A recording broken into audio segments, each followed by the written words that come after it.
بسم الله الرحمن الرحيم يا أيها الذين آمنوا إذا قمتم إلى الصلاة فاغسلوا وجوهكم وأيديكم إلى المرافق وامسحوا برؤوسكم وأرجلكم إلى الكعبين. In this verse, Allah said, O you who believe, when you rise for salah, prayer, wash your faces and your hands up to the elbows, and make mash wiping by hands of your heads, and wash your feet up to the ankles. In this verse, Allah has commanded to us, when you rise for salah, or you believe, when you rise for salah, prayer, so you do wudu. حدثنا عن حمران رضي الله عنه أنه رأى عثمان بن عفان دعا بإناء فأفرغ على كفيه 3 مرار فغسلهما ثم أدخل يمينه في الإناء فمضمض واستنشق ثم غسل وجهه 3 ويديه إلى المرفقين 3 مرار ثم مسح برأسه ثم غسل رجليه 3 مرار إلى الكعبين ثم قال رسول الله صلى الله عليه وسلم قال رسول الله صلى الله عليه وسلم من تودأ نحو وضوئي هذا ثم صلى ركعتين لا يحدث فيهما نفسه غفر له ما تقدم من ذنبه. It's narrated by Hamran bin Affan radiyallahu anhu.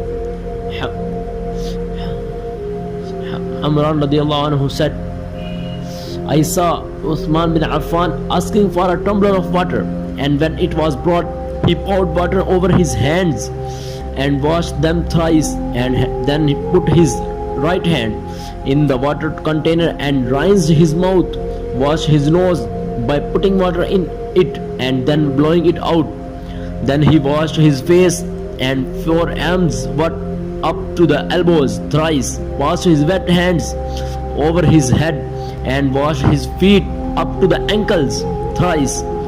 Then he said, Allah's apostle said, if anyone performs ablution like that of mine and offers a 2 rakat prayer, during which he does not think of anything else not related to the present prayer, then his past sins will be forgiven. So brothers and sisters, Usman told us how did Prophet sallallahu alaihi wasallam ablution. So now it is on us that we will follow them and not follow them.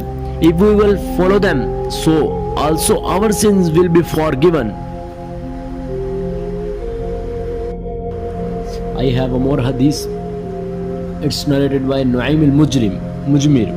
النعيم المجمر قال رقيت مع أبي هريرة على ظهر المسجد فتوضأ فقال إني سمعت النبي صلى الله عليه وسلم يقول إن أمتي يدعون يوم القيامة غرا محجلين من آثار الوضوء فمن استطاع منكم أن يطيل غرته فليفعل.